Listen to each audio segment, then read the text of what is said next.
लेकिन हुकूमत इसके बावजूद अवाम का तेल निकालने का कोई मौका हाथ से जाने नहीं देती है। अब सितम देखिए कि क्या ये कौम से मजाक नहीं है कि एक तरफ गरीब अवाम के लिए हज जैसी इबादत को मुश्किल बना दिया जाए, कि एक तरफ ये लोग कहते हैं कि हमारे पास मुल्क चलाने के लिए क्या नहीं है, पैसे नहीं, इनके पास तो जहर खाने के लिए भी पैसे नहीं है। वैसे कहते हैं हमारा ख़जाना खाली है, लेकिन साथ ही आप सितम देखिए, जुल्म देखिए, ज़्यादती की हद देखिए कि एक तरफ हज इतना महंगा कर दिया गया कि मिडिल क्लास तबके का हज अदा करना तकरीबन अगर मैं कहूँ कि नामुमकिन हो गया तो गलत नहीं होगा। गुलिस्तान जौहर में के इलेक्ट्रिक के दफ्तर का घेराव, खवातीन ने भी चारपाइयाँ डालकर धरना दे दिया। शहरियों ने टायर जलाए और के इलेक्ट्रिक की गाड़ी और अमले को यरगमाल बना लिया। मुजाहिरा दिन भर जारी रहा। अवाम बिलख रही है मौलाना साहब, परेशान है। पेट्रोल की कीमतें पता है कहां से कहां पहुंच गई हैं, IMF के कहने पर बिजली के रेट कहां से कहां पहुंच गए हैं। लेकिन अब वो उलमा मौलाना साहब आपसे कुछ नहीं कह रहे। मैं उन पे भी हैरान हूं कि आप इस हुकूमत के खिलाफ बाहर निकल के एहतजाज करें ना, जहाद करें ना। सादियों ये खुद मुख्तार या फिर हम कह सकते हैं हद से ज़्यादा हम कह सकते हैं आत्मसम्मान वाली कौम जो है, महंगाई ने इसको जो है वो मजहब से दूर ले जाती जा रही है।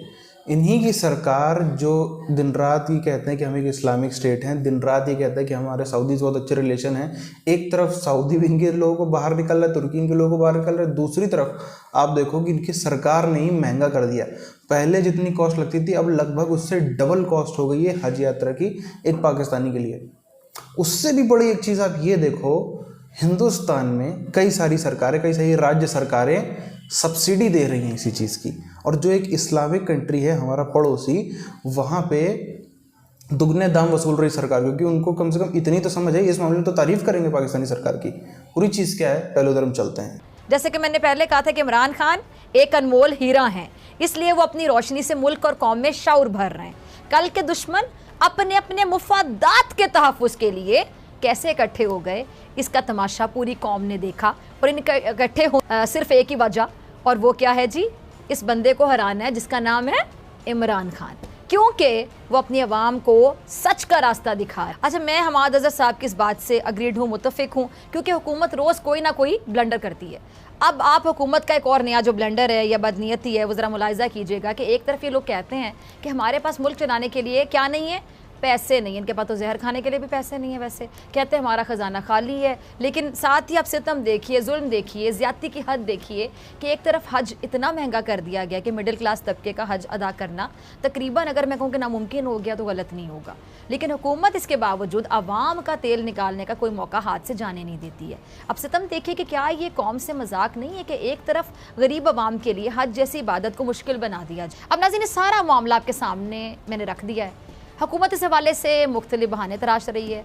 मैं तो इस सारी कहानी में एक किरदार को ढूंढ रही हूँ, पता है वो कौन है?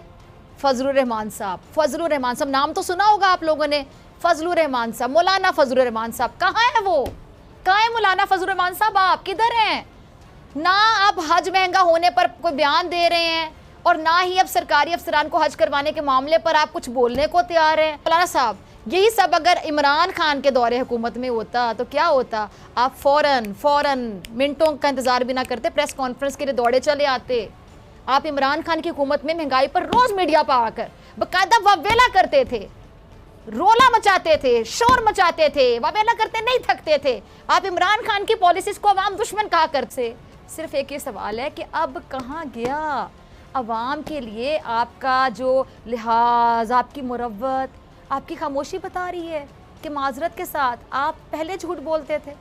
मौलाना फजलुर रहमान साहब, मिफ्ता इस्माइल साहब चीख कर ये बता रहे हैं कि IMF के हाथों मजबूर होकर हमें महंगाई करनी पड़ रही है। अब फजलुर रहमान साहब आप इनसे क्यों नहीं पूछ रहे हैं? मेरा आपसे सवाल है, अब क्यों ये जो IMF के कहने पर लोगों पर जुल्म के पहाड़ तोड़े जा रहे हैं, आप क्यों नहीं पूछ रहे हैं? ये कभी बिजली की कीमतें बढ़ाकर आवाम को झटकों पर झटके देती चली जा रही है, लेकिन आप एक लफ्ज़ बोलने को तैयार नहीं है।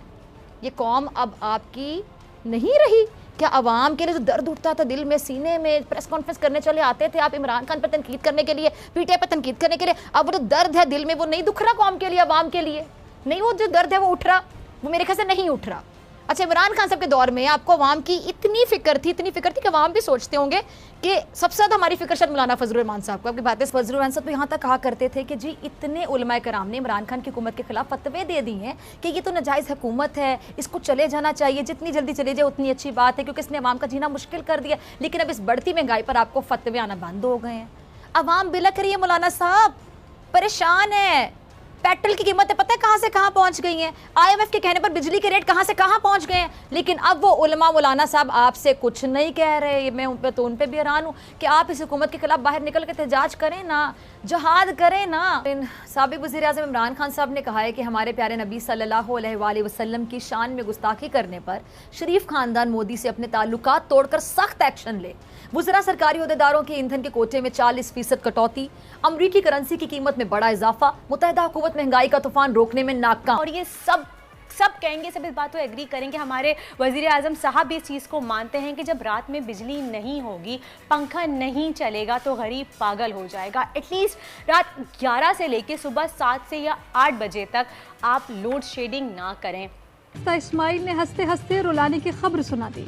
वज़ीर ख़जाना ने ज़ख्मों पर नमक छिड़कते हुए कहा कि 4 भाई हैं तो रोटी 4 टुकड़े करके खाएंगे, 4 रोटियां आएँ तो पूरी खाएंगे। इमरान खान और शौकत तरीन IMF से मुआहिदे पर दस्तखत करके गए। मिफ्ता के झटकों ने कौम को चकरा दिया। पेट्रोल महंगा होने का खौफ शहरियों को पंप्स तक खींच लाया। मुल्क भर में पेट्रोल पंप्स पर गाड़ियों की कतारें लग गईं। शहरी पेट्रोल भरवाने निकल पड़े। कराची में मुतअद्दिद पेट्रोल पंप्स भी बंद कर दिए गए। सियालकोट, फैसलाबाद समेत कई शहरों में पंप्स पर रश लग गया। रावलपिंडी, इस्लामाबाद में ऑयल कंपनीज ने सप्लाई रोक दी। शहरी दरबदर। डीलर्स कहते हैं पेट्रोल की सप्लाई बंद होने से कारोबार ठप हो जाएगा। गुलिस्तान जौहर में के इलेक्ट्रिक के दफ्तर का घेराव, खवातीन ने भी चारपाइयां डालकर धरना दे दिया। शहरियों ने टायर जलाए और के इलेक्ट्रिक की गाड़ी और अमले को यरगमाल बना लिया। मुजाहिरा दिन भर जारी रहा। शहर के मुख्तलिफ इलाकों में एहतजाज के बायस ट्रैफिक भी जैम रहा। बद्दुआएं इमरान खान साहब फौज को दे रहे हैं, टूट जाएगी क्योंकि मैं नहीं हूं, क्योंकि इकोनॉमिक हालात अच्छे नहीं है, जो डीन्यूक्लियराइजेशन हो जाएगी, पाकिस्तान की तकसीम हो जाएगी। तो बेसिकली ये फौज हमेशा जो है वो एक बड़े अच्छे अंदाज से सियासतदानों को पैगाम देती है। For long the army has not given statements to its own people. Normally ये होता है कि इस तरह के जो फोरम्स होते हैं वहां पे जो है वो इंटरनेशनल कम्युनिटी को, इंडिया को जो है वो स्टेटमेंट दी जाती है। यहाँ पे ये हुआ कि अपनी लीडरशिप को पैगाम देना पड़ गया और अपनी आवाम को पैगाम देना पड़ गया। एंड फौज ने, आपके इदारों ने लड़ना है पॉलिटिकल लीडरशिप से। सो हमारी जो असल जंग है वो तो इंटरनल है। इस वक्त पाकिस्तान की एक्सटर्नल कोई जंग नहीं है। एक्सटर्नली हम बड़े ठंडे हैं। अफगानिस्तान में तालिबान आ गए हैं जो कि हमारी नहीं सुन रहे। इधर इंडिया है जो कि जारी बात है उनके साथ हमारे मामला खराब हैं, लेकिन एक हमारी इंडिया के साथ एक अंडरस्टैंडिंग है इस वक्त। और अंडरस्टैंडिंग आपको LOC के ऊपर नजर आएगी। वो अंडरस्टैंडिंग आपको इस चीज में नजर आएगी कि कोई किसी किस्म की मजीद कबाहत पैदा नहीं हो रही। साथियों, जिस देश की इकोनॉमी इस तरीके से, अर्थव्यवस्था इस तरीके से गड्ढे में जा रही हो, पूरा ऐसी तैसी हो, देश में अफरा तफरी का माहौल हो, इस हद तक पहुंच गया मामला कि देश में एक बड़ी संख्या में भीड़ घरों से निकल के बाकायदा पेट्रोल पंप जला रही है, बाकायदा जो दफ्तर हैं सरकारी उस पर पथराव कर रही है, घेर रही है, अपनी टायर जला रही है, ये जला रही, सड़क रोक रही, खटिया डाल डाल के लोग वहाँ पे खड़े हो रहे हैं। उस देश के राजनेता, पत्रकार सुबह से शाम तक पिछले 3 से 4 दिनों से सिर्फ और सिर्फ उनके पास में डिस्कस करने के लिए क्या मुद्दा है? नुपुर शर्मा, नुपुर शर्मा, नुपुर शर्मा। इससे बाहर वो निकल नहीं पा रहे। इनका आप कोई चैनल उठा के देख लो, इनका कोई भी न्यूज़ चैनल आप देख लो, सब में नुपुर शर्मा, नुपुर शर्मा। इमरान खान हो, शहबाज शरीफ हो, फलाना फलाना, कोई नेता हो, सब दिन रात में नुपुर शर्मा। इस हद तक आप देखो, ये ऐसा देश है तो इनकी तरक्की कहाँ से होगी? ये नहीं सोचेंगे कि इनके घर में खाना कहाँ से आएगा। ये नहीं सोच रहे कि इनके देश में जो पब्लिक है, जो बेचारे रात भर यहाँ पे 1 घंटे लाइट चली जाए, 2 घंटे लाइट चली जाए तो पब्लिक पागल हो जाती है हिंदुस्तान में। इस गर्मी में रात में अगर आधे घंटे लाइट चली जाए तो पब्लिक अफरा तफरी मचा देती है। वहाँ पे आप देख लो 19 घंटे तक लाइट जा रही है, पूरी रात लाइट गायब है। दिन में कभी आ गई तो आ गई, तुरंत फिर आधे घंटे में चली गई। 19 घंटे, मतलब 24 घंटे में 19 घंटे, ये हद से ज़्यादा खतरनाक चीज़ है। लेकिन डिस्कस क्या करना है इनको? नुपुर शर्मा। मतलब हद होती है। देख के मेरा मन ऐसा हो गया कि बताओ, इनके पास में और कोई मुद्दा ही नहीं डिस्कस करने को। सुबह शाम तक यही चल रहा है। इसको यहीं पर ख़त्म करते हैं। मिलते हैं आपसे वीडियोज़ में, तब तक के लिए जय हिंद।